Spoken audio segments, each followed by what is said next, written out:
was very much grounded within the counterculture of the 1960s, of which this festival is indeed a legacy and an extension historically, and talk to you about some of, I don't really want to talk to you about the similarities, because you know that the similarities are mainly cosmetic. And there are some other philosophical similarities which I'll discuss, but one of the things I'd like to talk to you about is some of the differences. In the 1960s, the countercultural movement had at its core, we had the music, yes. We had the drugs, which was not in all ways a high side of it. There was the music. There was a definite sense of counterculture. There was a definite repudiation of certain values which people deemed to be obsolete and unsustainable. But it bears noting there was also at its core the repudiation of a war, and ultimately the ending of a war, which means that the counterculture at that time was making a serious stand against something new on the planet, something horrible on the planet, called American military domination of anything it cared to dominate. And that gave a moral authority to the counterculture of the 1960s. And I would hope that a festival like this does not, and the heart that brings us here, the consciousness that brings us here. I'm reminded of a line in A Course in Miracles where it says, you cannot bring the light to the darkness. You must bring the darkness to the light. Dream and I were having an interesting conversation, and she said, when we were talking, I don't know where Dream is, but we were talking about this festival, she says, well, people just want to be in the light for a few days. But I say to you, as your sister, as your spiritual companion, embedded in the principles of A Course in Miracles in my own spiritual search, but I know that there is only one truth spoken in many different ways.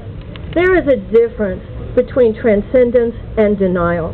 And if the consciousness that brings you to a festival like this is one in which we feel as Americans, as men, as women, as citizens of the planet, that we can be here, that this can be anything with true gravitas or moral authority, and we are forgetting the fact that our country has turned into a permanent war machine, then there's something very sad about this festival rather than happy for me.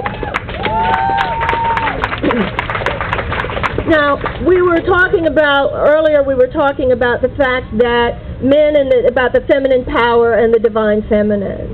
And there was another, I heard someone say that the men here are holding the space for the feminine, which is very beautiful. It's very beautiful seeing the mix of, obviously there are men and women here.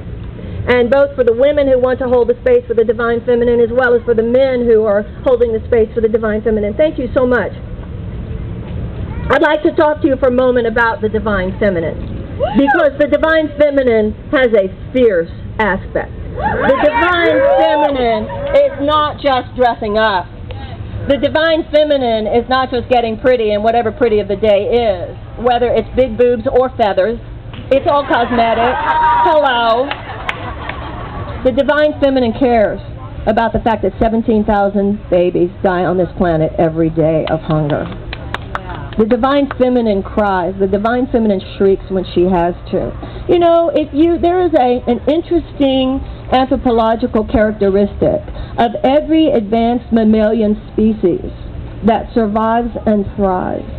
And that is the fierce behavior of the adult female of that species when she senses that there is a threat to her cubs, that whether it's the mama bear or the tiger or the lion.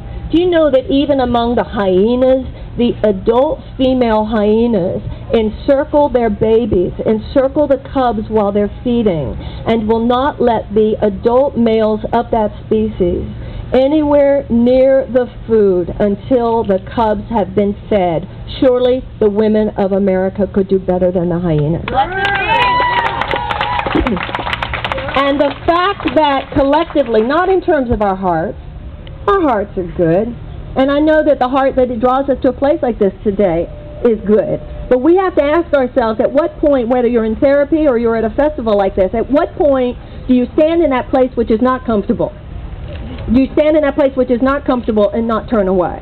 Because if a countercultural movement, such as this at least externally represents here today, is one, I asked earlier, I said, is there anything political going on here? And I was told, no, these are just people who are ready to transcend. And let me be very clear once again about that difference between transcendence and denial. Because if the countercultural movement in 2011 is one in which it is deemed for whatever reason acceptable to look away from the fact that tremendous amounts of unnecessary human suffering occur on this planet and in this country for no other reason than that so a relatively few people on this planet and in this country can have all the money they want.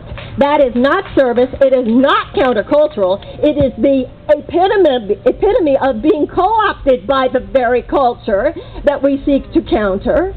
Now, you might say to me, well, what do you want us to do? I don't know what you're supposed to do. None of my business what you're supposed to do. But I'm asking you, as Jesus said to the disciples the night before the crucifixion in the Garden of Gethsemane, please do not go to sleep.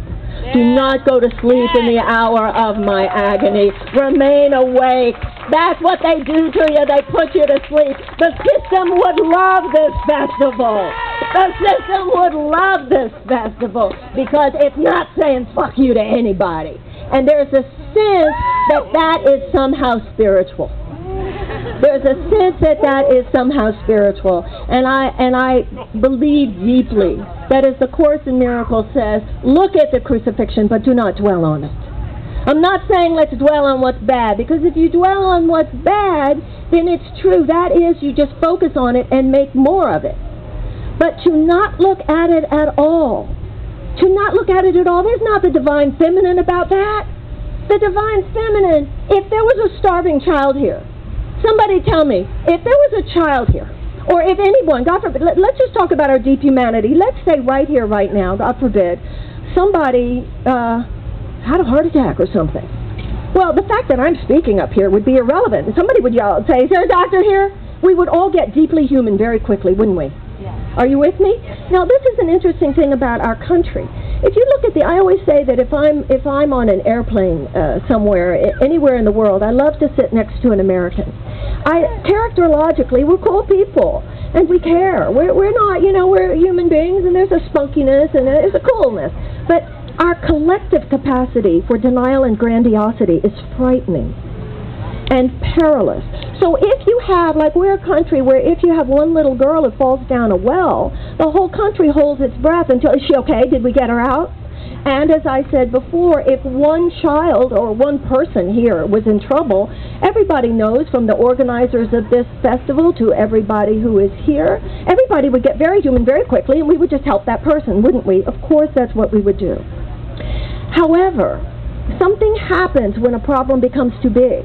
And that is the issue now with the Vietnam War compared to the permanent military machinery of the United States at that time.